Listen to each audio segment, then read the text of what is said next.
right, I see it. Okay. Our guest is Umar A Johnson, a school psychologist, an educator, author, empowerment facilitator, who has taken on the awesome challenge to create the Frederick Marcus Garvey Academy using the grounds from St. Paul's College, which recently closed its doors. Welcome, brother. How are you? Thank you. Good afternoon. Thanks for having me. It's my pleasure. You are renowned, particularly from your YouTube videos and your lectures and the information that you give in terms of what's happening to our people, the menticide and the genocide aimed at our people. So how are you making the connection and the link from what you're doing as a psychologist and educator to what you're attempting to do with the Frederick Marcus Garvey Academy? I think it's all related. I think it's all one and the same. There's a war against black boys that's sending more of them to the cemetery, into the prison, to college, or into business. And that school-to-prison pipeline has a big piece in the middle called special education and ADHD. And a lot of times people don't necessarily implicate the role that special education and ADHD has in the psychoacademic war against black boys. Being a school psychologist, getting my start right here with the School District of Philadelphia, I saw firsthand how special ed was used as a weapon of mass destruction against black boys. I saw how the learning disabilities and the ADHD and the mental retardation was being used to suffocate our boys and deprive them of an adequate education. And so I came to the realization several years ago while I was working as an assistant principal to open up my own school, because in doing that, I can give them the psychological support and I could give them the educational support that they need. So for me, building the Frederick Douglass and Marcus Garvey Academy was a logical next step from my work as a school psychologist, which was to try to save children who are already academically marginalized to being in a position to actually raise them and socialize them and educate them appropriately so they never end up as cannon fodder in the war against black boys.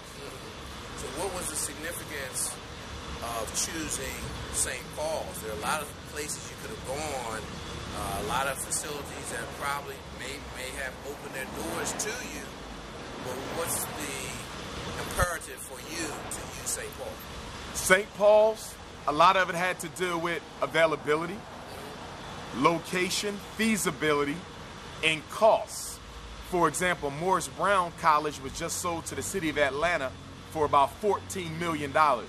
That's a pretty price versus what St. Paul's is looking for, which is in the low millions. Also, there's other historically black colleges that may soon, unfortunately, come up for sale as well, but they're not at the selling stage. And because I want my school to be residential, I was looking for a place that had the dormitories as well as the athletic facilities as well as the academic facilities. And St. Paul's, being in Virginia on the eastern seaboard, not too far from Maryland, Pennsylvania, Delaware, not too far from North Carolina, South Carolina, it was just the perfect location. The size is doable, manageable, small but large enough to make happen what we need to see happen for our young men. So it would be the perfect place for a lot of reasons. Now, have you contacted them, or have you Yes, I've met with the president. Yes, all of that. I've met with the president. I've met with the realty company that represents the school. And the president and I, more than anything else, have been in contact on a regular basis, you know, and they're hoping that I can make the money that's necessary, that I can raise the funds. But if not, I understand that they do have some bills that got to be paid before they close out the facility. So if they have to sell it, then they have to sell it, you know, but they are compassionate to what I'm trying to do, and they're trying to exercise as much patience as possible. But at the end of the day, business is still business, right, which is why I'm hoping that members of our community, the African and African American community, will help me by supporting to the fundraiser, that they go to Dr. Umar Johnson School.com, DRUMAR Johnson School.com, click on the PayPal link and donate as much as you can. And don't donate once, come back 2 and 3 times, And I also ask that you donate what you're able to give. Don't give me $20 if you're giving the gas station $100. Don't give me $10 if you're giving your hairdresser, your cosmetologist, $300 a week, but you're only going to give me $20 for our boys. So I'm asking people to give what they're able to give. If you can only give $10, I accept that humbly as the best you can do, and I will value that donation as much as I would a much larger donation. But if you're going to give me something that is beneath what you're able to do, then that's kind of disrespectful, and that's an insult for what we're trying to do. There's a war against black boys, and I'm at the forefront of trying to reverse it. We have a lot of scholars who talk. They talk about it, but they're not doing anything. Dr. Umar Johnson is trying to do something about that war by giving our children a heaven on earth and a home away from the home, the Frederick Garvey RBG Academy, where there will be no special ed, there will be no suspension, there will be no expulsion, there will be no need for psychiatric medication or ADHD. We will also have a small program for deaf children, a small program for blind children, a small program for autistic children, and a small program also for children with serious mental illness. That's what we're looking to do. The school is going to be a school that prepares our children for global economic leadership and domination. We're going to be teaching agricultural and agronomical science. We're going to be teaching economic and financial science. We're going to be teaching spiritual and nutritional science, science of the black family, science of the black community. We will also be teaching spiritual and astrological science, okay? And there will be political and military, economic and financial, agricultural, diet, family, and spirituality. Those will be the 6 core sciences. We will also have an aviation program, a maritime academy. There will be midwifery programs for the young ladies to be taught how to deliver babies the natural way. There will be an entrepreneurship academy, real estate academy. It's going to be nothing like we've ever seen from any school in this country. I was talking to, on my show, about what you're doing is reminiscent of what Booker T. Washington, Marion Cloud Bethune, yes, it is. all the people that the father that you talked about that founded St. Yes. Paul's, and it's almost like we're going back to that era Yes. where we saw a need and actually did it for the most part without a lot of support from the European community, even though eventually they did come on board. But initially, a lot of those schools were started with the nickels and dimes of working class, Yes. farmers, people who didn't have a lot because we weren't on those levels in the community. Now, we're talking about people who really don't have a mindset for altruism, True. do for self, True. and philosophy. So as part of your work to get us to understand that and get back to that? Yes, it is. We have to get back to cooperative economics. We have to get back to cooperative education. But I also think that the education systems that we build going forward will be education systems that allow our children to keep pace with the current direction of education in the world and in the country.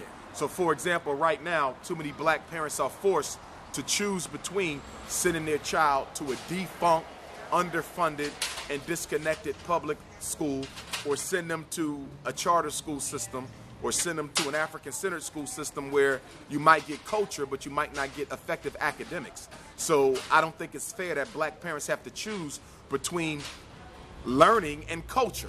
So we have parents who are putting their children in white schools because they want the quality of education, but the children are also going to get an indoctrination in self-hatred.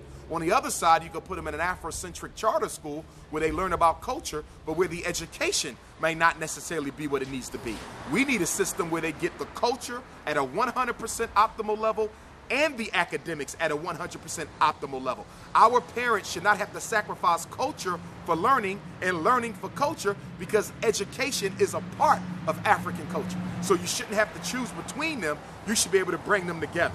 And if we're able to pull off this Frederick Douglass and Marcus Garvey Academy, which I know we will do, okay, if we're able to pull it off, it will be the first residential school in American history for African children that is operated upon a Pan-Africanist foundation.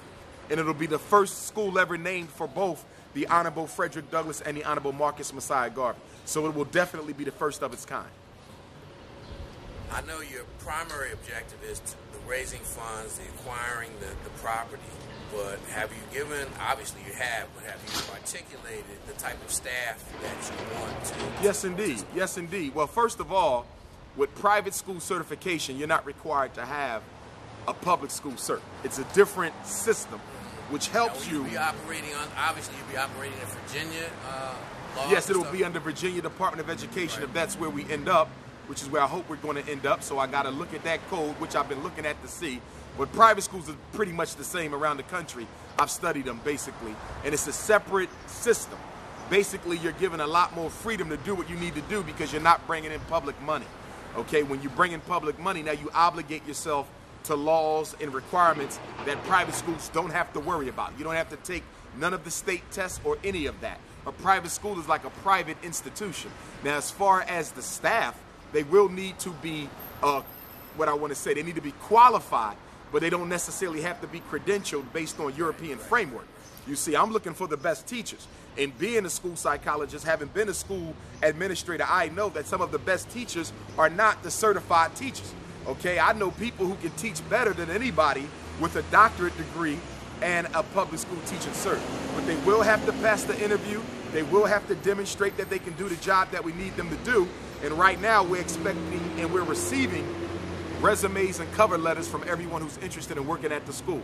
So we're classifying them based on their expertise and also based on their interests, because your interests might be one thing, but your expertise might be something else. And at my school, we may need you for your expertise more than your interests, because we want to make sure that you're proficient in what you're going to be delivering. But because we're going to be offering a lot of non-traditional subjects like natural food preparation, natural hair care preparation, a lot of these programs are not certified by the state, which means you don't have to have a license in order to be a instructor within the raw foods program. You see, so there's going to be a lot of room for me to bring in people who are qualified but not necessarily credentialed through the mainstream educational system to be able to help our children. So that's to say that if someone feels that they have something that they can bring to the table for the school, they should send me their resume. Because a lot of people have been holding back saying, well, I don't have my certification. You might not need your certification. I'm not looking for certifications. I'm looking for certified people. Now, excuse me, qualified people, not necessarily certified people. Now, obviously, in some academic core areas, you got to be private school certified. So for math, science, history, the majors, you have to be private school certified. But in most states, in order to be a private school teacher, certified private school, you do not have to have a public school cert. You do have to have a bachelor's and normally 18 credits in the subject that you're going to be teaching at the school. But see, in addition to the academic staff, we're going to need security, we're going to need groundsmen, we're going to need house mothers and house fathers to work with the children. So we have a whole nother section of employment outside of the academic sphere, where if someone feels they can really impact and help us raise the next generation of African boys appropriately, then they should send me their resume and their cover letter. In the cover letter, I basically just want to know how they feel they can benefit our children. You know, I have a lot of degrees. I'm not impressed with degrees. Degrees just means you went through a European system and you got a piece of paper for being able to regurgitate what they told you. So I'm not impressed by that. Okay, I'm not impressed by that at all. I'm looking at people with degrees and people without degrees to find the most committed and the most qualified persons for the job. And a credential and a degree for me does not necessarily equal qualification. Where do they send their resume? The resumes should be sent to fdmgresumes@gmail.com. That's FD for Fred Douglas, MG for Marcus Garvey, resumes, RESUMES @gmail.com. fdmgresumes@gmail.com. They can also go to Dr. Umar Johnson School.com, also drumarjohnson.com. And also, for people to stay abreast of what I'm doing and how I'm moving, you can also text Dr. Umar to 36,000 on your cell phone, and they'll be enrolled in my automatic text message club. Doesn't cost you any money, so you text DRUMAR to 36000 on your cell phone, and you'll automatically be a part of my text club, and you'll get regular updates from me on what I'm doing and how I'm doing it. You can also follow me on Twitter, Instagram, as well as WhatsApp under Dr. Umar Johnson. And on Facebook, you can follow me at Dr. Umar Ifatunde, which is my Yoruba last name. I use that for Facebook, Dr. Umar Ifatunde, Ifatunde. But brothers and sisters, I'm really hoping that you go to the website right now, drumarjohnsonschool.com. Make your donation. Tell your family, tell your church, tell your mosque, tell your fraternity, your sorority, your Masonic lodge, your community-based organization, everybody you know, all your friends, all your family, that Dr. Umar Johnson is trying to acquire the St. Paul's Historically Black College for the purpose of transforming it into the Frederick Douglass and Marcus Garvey RBG International Leadership Academy for African boys. As a psychologist and an educator and an administrator, you see how the Eurocentric education and pedagogical paradigm has been established. We know that the African approach to education is fundamentally different. Yes. So how, given all the things that you want to expose the children to, how do you plan to have this holistic and integrated approach, and how will you need to train your staff? Because you're looking for passionate, competent people, but they may not necessarily have made all the dovetail and connections to do it like you envision it. Well, that's okay, because if the person is passionate and committed, that's far more important to me than somebody being credentialed and uncommitted. If you're passionate and committed and you're willing to learn, they can be taught. It's not hard to teach people how to teach children. Education has been made more complicated because the people in charge of it don't really care about the children. Education is not difficult. It is not difficult at all. The reason why it appears to be difficult is because our children's education are in the hands of predominantly white folk who are not interested in whether they learn or not. 93% of all of America's teachers are middle-class white females. That's the problem. It's not learning. And when we talk about an African-centered education, even within African-centered education, there's still the requirement that you be able to sit and learn. There's still the requirement that you achieve at a high level. But what really Africanizes the education is that not only do you bring in the spirituality, you also bring into the culture, you also bring in the high aesthetic sciences like the music, like the art. We have to make sure that we educate the whole child and not a part of the child, because there's been research on the brain that shows that when the brain is stimulated with music, with sound, then that is more conducive to the educational process. Children learn better when the entire brain is being educated. Not just the left brain or the right brain, but the entire brain. So bringing in the arts and sciences as well as the strong core academic subjects, that's what makes it African. It doesn't have to be radically different, okay? Because even at my school, you're gonna have to sit and you're gonna have to learn. Discipline is going to be necessary. You understand? But one of the things about our culture, we don't have a hierarchical culture. Ours is more, okay, vertical, you see, or horizontal, excuse me. And as a result of that, my school is going to make use of collective learning, social learning, where the children can operate as a family, support each other's learning, not in a Eurocentric system where they're taught to compete against each other, to be the best child in the class. Eurocentric education is all about winners and losers. Those who are intelligent, those who are not. My system isn't going to operate like that. We are all there to support each other. So the children will not be competing with each other or against each other. They will be operating in unison, because we know that children can sometimes teach other children better than adults can. So we're definitely going to use social learning. We're definitely going to use cooperative learning. Our children will have the opportunity to be energetic, to be up, to be moving around, to be interactive, because the brain works better. And cognitive research has shown this. The brain works more effectively when the body is in motion. So when you force the boy to sit still and not be able to move, not be able to energize himself with that African energy, you're suffocating the brain's natural process. So we will allow our children at times, but not all the time, because we have to teach discipline, to get up and be energetic and be able to learn as they move and be able to learn as they interact. That's African, to allow that energy of free flow so that it stimulates the deeper cerebrum so that the full academic process can take place.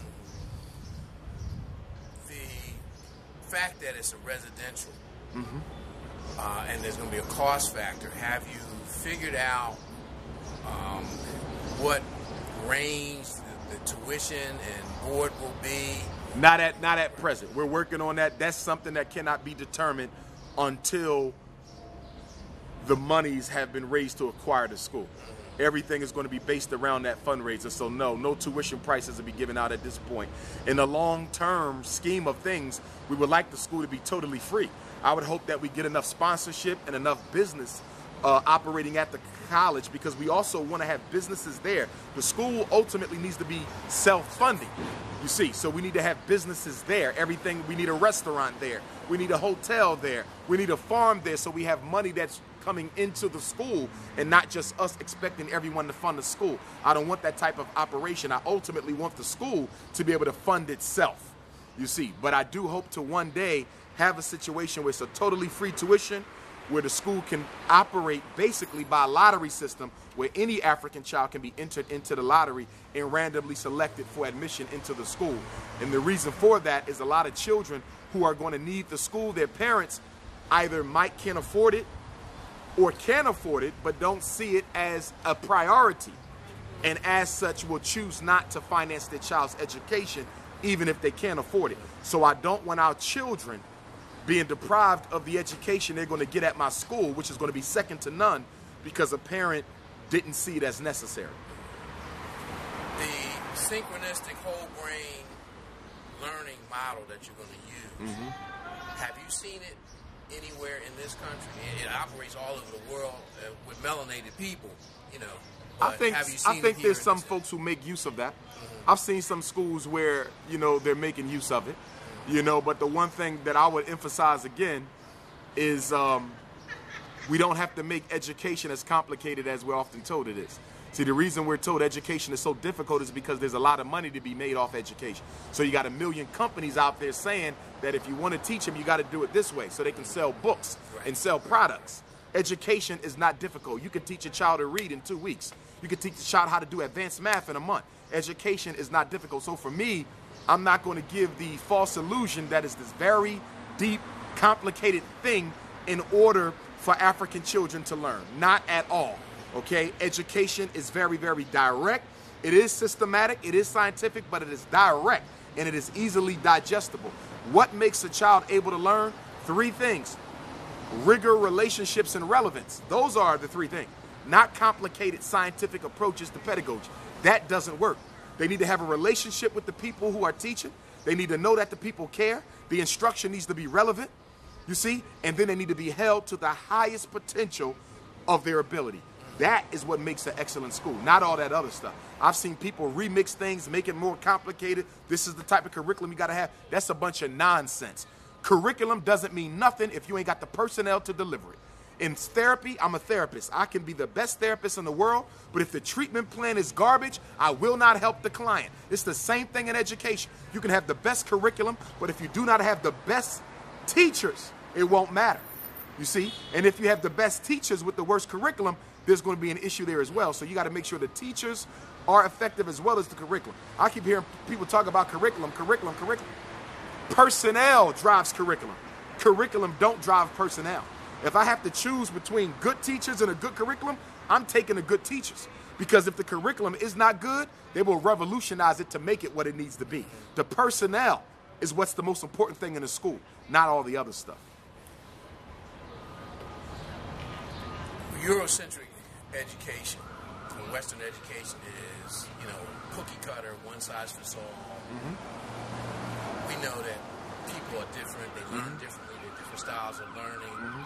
From what I'm hearing you saying, given what you're attempting to do, will you implement like almost an individual, or let's say, not use the word individual, but a personality type setting so that what you're doing matches the learning style of the child? What we plan on doing is giving every child their own astrological chart, because the school is going to be based on African spirituality. So they're going to get an astrological chart, okay, and a head reading to let us know what that child's destiny is. Where they're going to tap into the child's own interests and talents to see what it is they want to do with their life. What type of contribution do they want to make with African people? And as a result of that, the child will have a destiny plan for their education at the school that is specific to them. However, standard courses are standard courses that all the children are going to have to participate in, but they will be given their own individual destiny plan to make sure we're providing them with anything they need above and beyond the standard curriculum of the school to make sure they maximize their potential and are able to do what it is their destiny is calling them to do exactly by the time they finish the school. Now, when you say by the time they finish the school, this is going to be pre-K to high school? Well, I want to take it pre-K to 12th grade in the final analysis. The final analysis. I don't know if we can start there. That's going to depend on the type of startup capital that we have. If we have sufficient startup capital, we'll go pre-K to 12 right from the beginning. If we don't have it, then we'll have to select a couple of grades. And if I'm forced to choose, it'll probably be within middle school.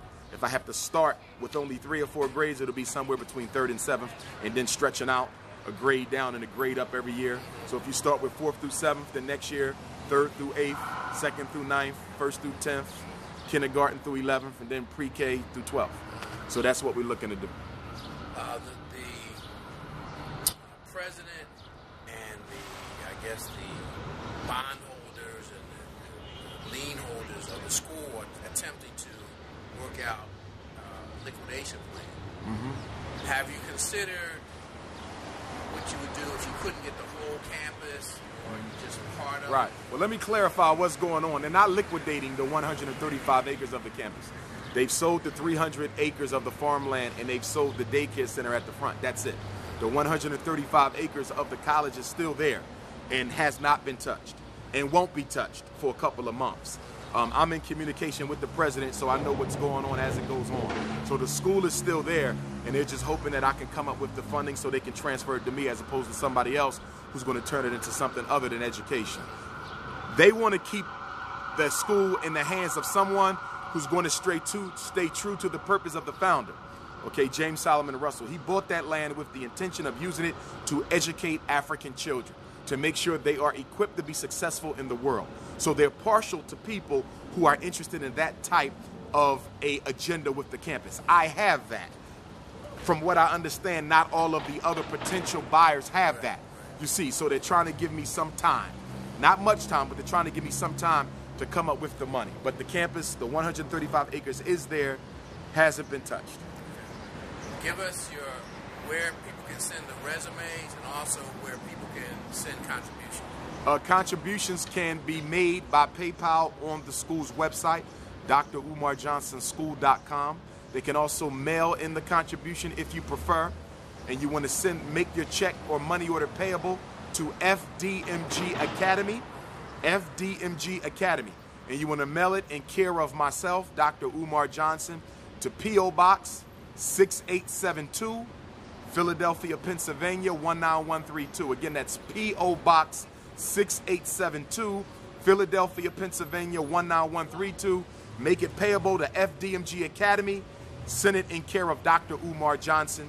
And if anybody needs to reach me, they can email me at drumarjohnson@yahoo.com.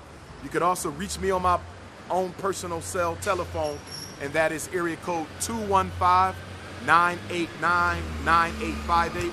Again, 215-989-9858. Resumes, if you're interested in being considered for employment, send your resume to fdmgresumes@gmail.com. I saw the video where you're on the campus. Mm-hmm. Have you taken like architects and engineers to tour the campus to see exactly what type of infrastructural improvements you're going to need? Well, before we do that, we have to first get the boundaries to the campus. The school, from what I understand, has never formally been, what do you want to say? Surveyed. Not in recent times. So before we do any of that, we got to find out what the boundaries are. I do have an architect, a strong brother out of Washington, D.C., who's working with me. He's already designed a rehabilitation plan that would transform that campus into a state-of-the-art school. But again, we got to get the boundaries before we do anything else, and that's something that my realty company is working on now. Promoting this to the broader community. In other words, it's one thing to YouTube, but there are black people out here who have funds. Mm-hmm. You've spoken to me about some of the people you intend to contact. And you mentioned the Masonic Order, you mentioned the Greek black-letter organizations. You mentioned some of the churches. Have you reached out to the various denominations? Even because St. Paul's was affiliated with the Episcopal Church. So have you reached out to that type of constituency? I have members in my team, many of whom, in one way or another, are affiliated with almost every type of a church structure, every type of fraternal structure that's out there. I also have members of my team who have very personal relationships with celebrities as well. So we're tapping every possible resource that we can to try to get the money. But there's few people who don't know about me. So this isn't all about Umar Johnson coming to them. Right. This is also about them coming to Umar Johnson. People know what I'm trying to do. I've been talking about it for years. So it's a two-way street as far as I'm concerned. If I was somebody who was unknown, that would be understandable. But I'm the most requested speaker in the United States and have been for 3 years in a row. So people know who I am and they know what I'm trying to do. So if they're serious, I expect them to come forward as much as they expect me to find them. Okay. All right. As we close out, give us the donation links, the places, even the mailing address, okay, and also the resume for the people who have an interest and a heart to try to staff what you're doing. Certainly, certainly. Please, if you're interested in giving back to our young people, send me your resume to fdmgresumes@gmail.com. FDMG resumes with an S at gmail.com. Please visit Dr. Umar Johnson School.com. Dr. Umar Johnson School.com to make your PayPal donation. Also, please send it in the mail if you prefer. Make the check or money order payable to FD MG Academy and send it in care of Dr. Umar Johnson, P.O. Box 6872, Philadelphia, PA 19132. Feel free to give me a telephone call or text message to 215-989-9858. Also, feel free to email me at drumarjohnson@yahoo.com. If you're on Twitter or Instagram, please connect with me at Dr. Umar Johnson. And if you're on Facebook, you connect with me with Dr. Umar Ifatunde, Ifatunde. Make sure you sign up for my text message club by texting Dr. Umar to 36,000 on your cell phone so you can get free regular updates from me as far as where I'm going to be, what I'm going to be doing, where I'm going to be going.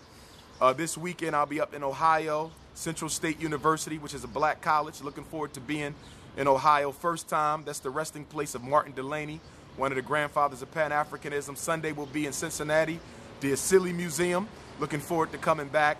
Pittsburgh, I'll be in Pittsburgh for the first time, Saturday, June 14th. And then I will be also in Houston, Texas for the first time, June 27th and 28th. Oyotunji African Village, South Carolina, July the 4th. We'll be taking a trip to Africa, group trip to Ghana, July 22nd to August 3rd. For more information about that, send me an email or a text message. And we just building. August the 21st is the deadline. We need to raise $5 million to give our boys a school that they deserve, a heaven on earth, a revolutionary academy that we've never seen before. That's what we're going to be building, second to none, a blueprint for everybody at every other school in existence. We've seen the rest, now it's time to see the best. So support the Fred Douglass Marcus Garvey RBG International Leadership Academy that's being built by yours truly, Dr. Umar Johnson, kinsman to Frederick Douglass, East Coast Garveyite #1. All right, brother. Thank you.